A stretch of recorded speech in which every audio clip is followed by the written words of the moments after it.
There is a belief that has existed for decades, and almost no one questions it, that as long as you walk every day and keep your heart rate steady, you will age in a healthy way.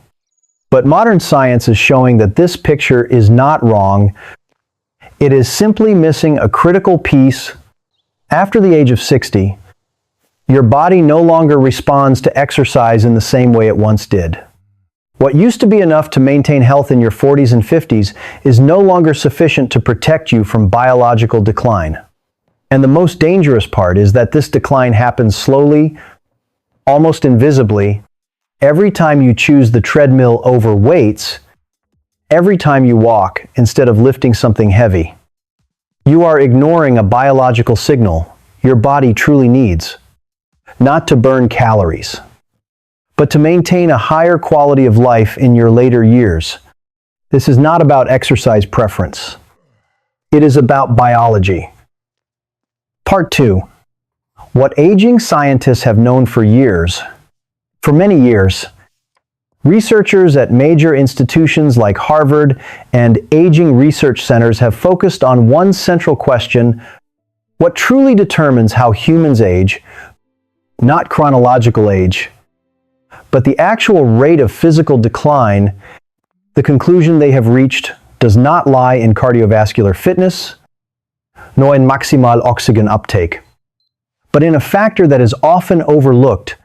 That factor is muscle mass, not just strength, but the quantity, density, and the rate at which you are losing it after the age of 60.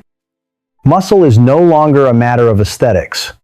It becomes the strongest predictor of longevity, independence, cognitive function, and overall quality of life. In other words, muscle is not just a part of your body. It is an organ that determines how you will live the rest of your life. Part 3. The evolutionary perspective that modern life has forgotten. To understand why this matters, you have to look back at how humans lived for most of their evolutionary history. Tens of thousands of years ago, there was no concept of retirement. There was no point at which you simply stopped being physically active. Older individuals in a community still carried loads, gathered food, and cared for younger generations. They did not exist as fragile individuals being protected. They survived because they remained physically capable of contributing. This concept is known as active grandparenting. Humans live longer than other primates not to rest, but to continue supporting their communities. And to do that, the body must maintain strength. When you lose strength, you are not just becoming weaker. You are moving against your original biological design. Parfois, the muscle loss you cannot see. There is a biological process that begins much earlier than most people realize. It starts around the age of 30 and accelerates significantly after 60. This process is called sarcopenia, which is age-related muscle loss. On average, a person can lose between 3 and 8% of their muscle mass per decade. After 60, this rate can increase dramatically. And in physically inactive individuals, it can reach 1 to 2% per month. This does not happen in a single year, but accumulates continuously over time. And this is the critical point. Cardiovascular exercise cannot effectively stop this process. You can walk every day, burn calories, feel like you are doing the right thing, yet your muscle is still declining without you realizing it. Part 5. When muscle declines, the biological system begins to collapse. Muscle is the largest consumer of glucose in the body.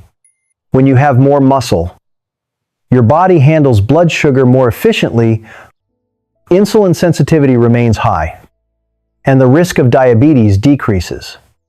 When you lose muscle, the entire metabolic system begins to deteriorate. Muscle also acts as protection against falls.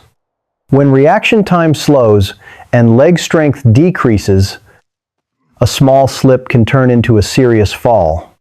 And for individuals over 65, a hip fracture can carry a very high mortality rate within 1 year. What many people do not realize is that muscle is directly connected to brain health. When you perform resistance training, your body releases signaling molecules called myokines, which enter the bloodstream and stimulate the production of brain-derived neurotrophic factor, a key element for neuron growth and protection.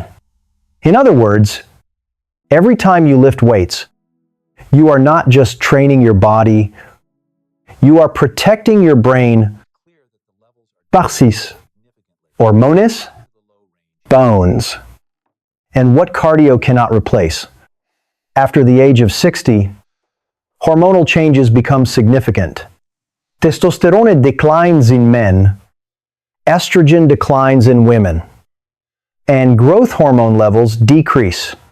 These changes make it more difficult to maintain muscle and slow down recovery.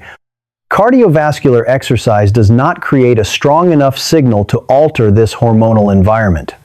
However, resistance training, especially compound movements such as squats, deadlifts, and presses, can stimulate natural hormone production, not to bring you back to the physiology of a 30-year-old, but to optimize what your body still has. In addition, your bones require mechanical load to survive. Walking, swimming, and cycling are beneficial for cardiovascular health, but they are not sufficient to stimulate bone formation. Only when you place load on the skeletal system does the body receive the signal to maintain and build bone density. Without that signal, bones gradually weaken over time. Part 7. The practical solution and the signal your body is waiting for. The solution is not complicated, but it requires a shift in how you think about exercise. You do not need to train every day, and you do not need to become an athlete. 2 to 3 sessions per week, each lasting 45 to 60 minutes, focused on compound movements, is enough to create meaningful change. The key factor is progression. Gradually increasing resistance and load over time. The body does not respond to a single effort. It responds to consistent and repeated signals. Alongside training is nutrition, especially protein. After 60, the body becomes less responsive to protein, so a higher intake is required to stimulate muscle building.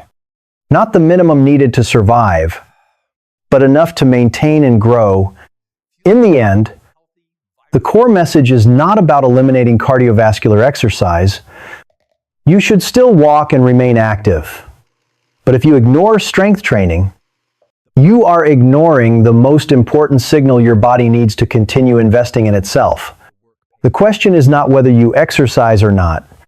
The question is what signal you are sending to your body every day. That you are still needed, still strong, still capable of adapting, or that this system is no longer worth maintaining. There is one thing that most people only realize when it is already too late, not when they start feeling weaker, but when they begin depending on others for very basic tasks. And at that point, the issue is no longer about physique. It is about control over your own life. Your body does not betray you in a single day. It simply reflects the signals you have been sending for years. If those signals are light, repetitive, and lacking sufficient load, the system will gradually shrink to conserve energy. But if those signals are clear, loaded, and progressive, your body understands something very simple, that you still need strength. And when the body believes that, it begins reinvesting, not just into muscle, but into the entire system. The most important point is not whether you start early or late. It is whether you start clearly enough, because biology does not care how old you are. It only cares what you are asking from the system. And this is the part that very few videos talk about. In the first 8 to 12 weeks, You may not see major changes in the mirror, not because it is not working, but because most of the early adaptation happens in the nervous system. Your body is relearning how to activate muscle. It is rebuilding the connections between the brain and the muscle. And once this phase is complete, progress will no longer be linear. It will accelerate. If you stop too early, you will walk away right before the system begins to respond at its strongest. And that is why many people believe it does not work, when in reality they simply did not go far enough. Try something very specific. In the next 7 days, do not change everything. Just add 2 sessions of loaded training, focus on basic movements, and observe how your body responds. It does not need to be perfect. It does not need to be complicated. It just needs to be clear enough for your body to understand that the signal has changed. If you are still watching at this point, you already have an advantage that very few people have. Not motivation, but a correct understanding of the problem, and if you want to go deeper, to understand exactly how to build a training system that fits a body over 60. Stay with us, because the next video will not be about theory. It will be about turning all of this into a concrete process. You can start as soon as tomorrow,